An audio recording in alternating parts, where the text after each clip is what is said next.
J'aimerais prendre une minute pour dire que le keto, c'est pas fait pour perdre du poids. Pas ça. Le keto, à la limite, c'est fait pour prendre du poids.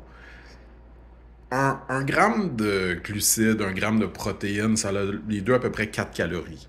Un gramme de gras, ça a à peu près 9 calories. Le keto, c'est une diète qui t'encourage à manger beaucoup de gras, qui t'encourage à manger beaucoup plus de calories par gramme. Alors pourquoi qu'on dit que ça peut faire perdre du poids? C'est tout simplement parce que quand tes glucides diminuent, ton insuline diminue, ton appétit diminue, et donc tu peux perdre du poids. Mais tu peux aussi boire de l'huile puis prendre du poids très facilement avec le keto, en fait, beaucoup plus facilement qu'avec du sucre.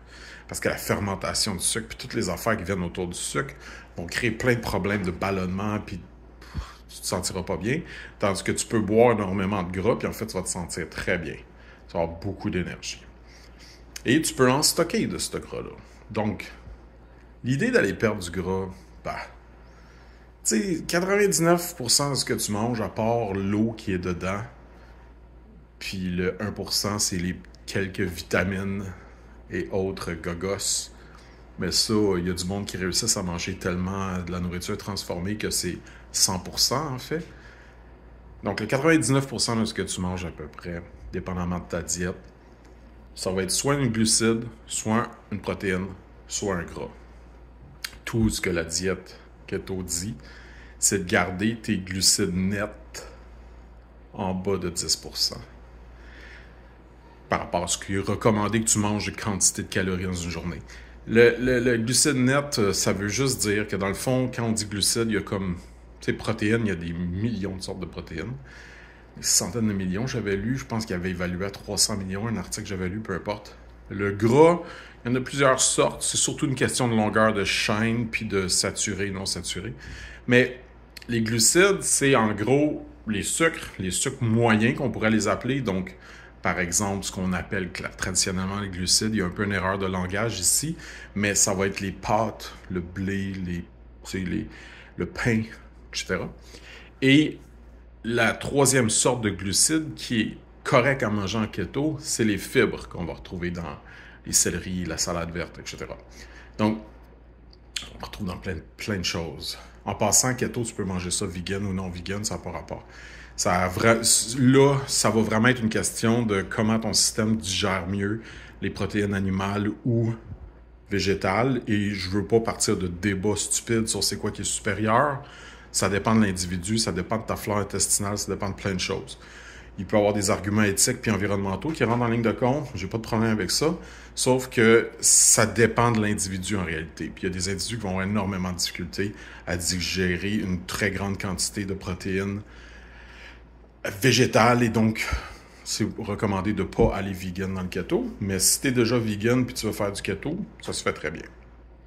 Donc, une fois que tu regardes la quantité de glucides que tu manges, veux-tu bien me dire pourquoi tu aurais besoin des sucres puis des pâtes qui font juste dérégler tes hormones avec des pics d'insuline qui font que, tu sais, c'est comme une drogue, là. Tu sais, ça te fait un pic d'énergie, un crash d'énergie. L'énergie du gras est beaucoup plus stable.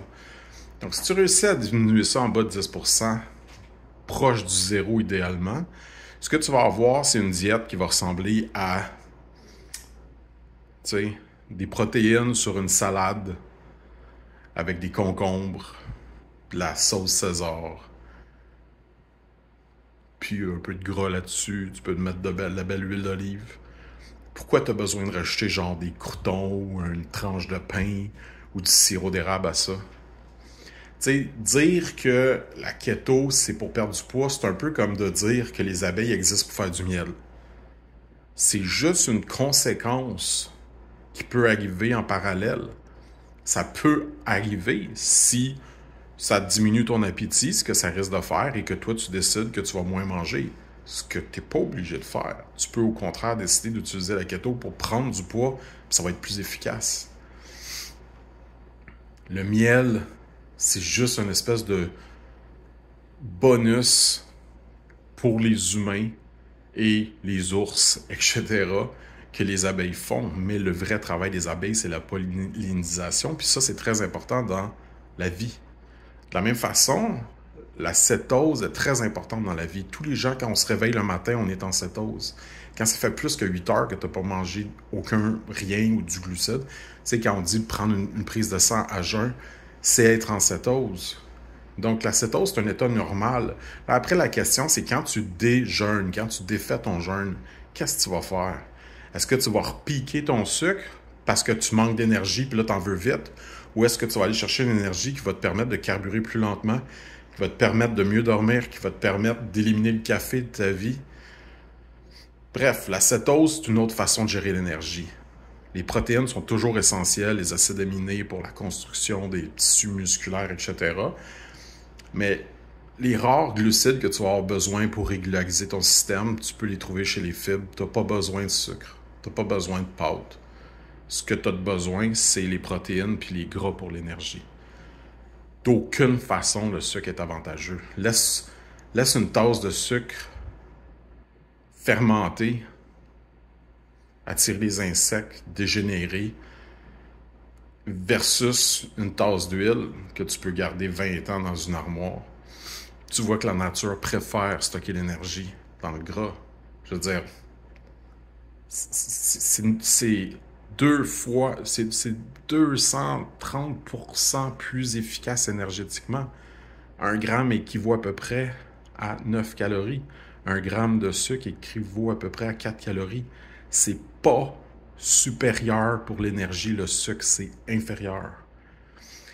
Fait que là, après, il y a des gens qui se sont spécialisés dans l'optimisation de tout ça. Fait que là, tu vas avoir énormément de calculs de comment gérer tes glucides pour être capable de ce jour-là faire un marathon, etc. Mais en réalité, si tu fais juste rentrer en diète keto, tu vas toujours être plus endurant. C'est une solution beaucoup plus simple, beaucoup plus stable au niveau hormonal.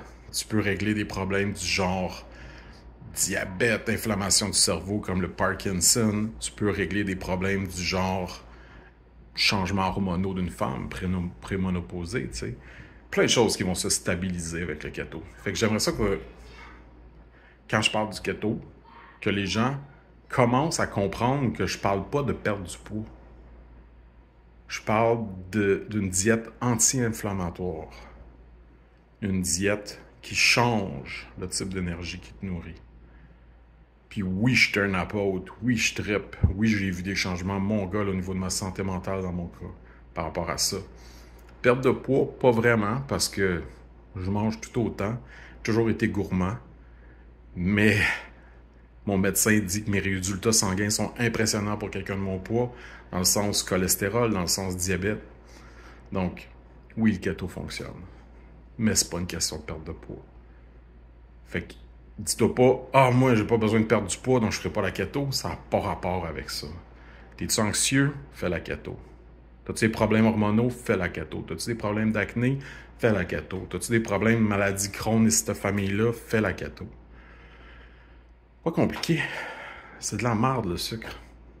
Les pâtes, la pizza, c'est de la merde. Mange le pepperoni puis le fromage, c'est bien meilleur.